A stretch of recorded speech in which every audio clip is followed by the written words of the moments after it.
Daniel Riccardo, and depending on which story you look at, depending on which opinion you take, Daniel Ricciardo is either on his way back or his career is over. Ricciardo himself believes that he could well be in a position to fight again in the F1 Championship next season. He says the signs are pointing towards getting back on the grid. He said, I feel like that's where I'm tracking in my head, and a few of the habits that I'm having or doing is pointing towards that. It's only been a few months out of F1, but I think some itches have been scratched, so to speak. I've actually weirdly found that the days that I've had no schedule are the days when I've actually done training, and I've done things like I would before. So I don't know, being my own boss, writing my own schedule has actually brought out a lot of the things in me when I thought I might just sit on the couch and watch movies all day and eat junk food. I'm just not. That's not me.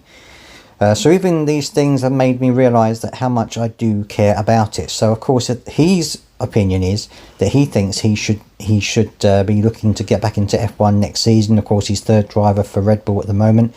And of course Christian Horner said on Friday that he thinks that Ricciardo could get back into the F1 car as soon as possible. He thinks that he's ready. He thinks that he can take over from either Sergio Perez or Max Verstappen if they needed to be sidelined for anything. So Horner believes that he's got what it takes to come back into F1 as well. But there is one person who does not believe that is the case, and that is Alan Jones. He thinks that he's one of the only Australians to win the F1 Championship, and he believes that Daniel Ricciardo's career is pretty much over. He said, I don't think he even knows himself why his form disappeared. I just think he went off the boil, he said.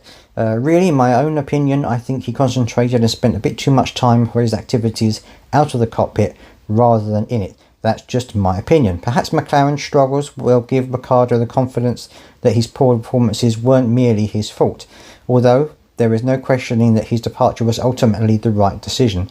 I think it's a bit of a shame to say that. I don't think Ricciardo's career is completely over. But anyway, he went on to say, I don't think he will get a drive at Red Bull unless something happens to the two current drivers. I can't see him doing the Grand Prix. I doubt he will be on the grid in 24. At the end of the day, there is probably no reason why Red Bull won't re-sign Perez and obviously Verstappen. I can't see anyone at Ferrari signing him or going away, so I can't see where he would go. Obviously, everybody likes to go out on a high note, and it's just unfortunate that for whatever reason, and I don't think he knows himself, why his performance dropped off. As I said before, I just can't see him getting back into Formula 1. I personally believe that he could get a place back in Formula 1. I don't think it'll be with a big team. I think it'll be with one of the back players. But I think he might get a drive for 2024.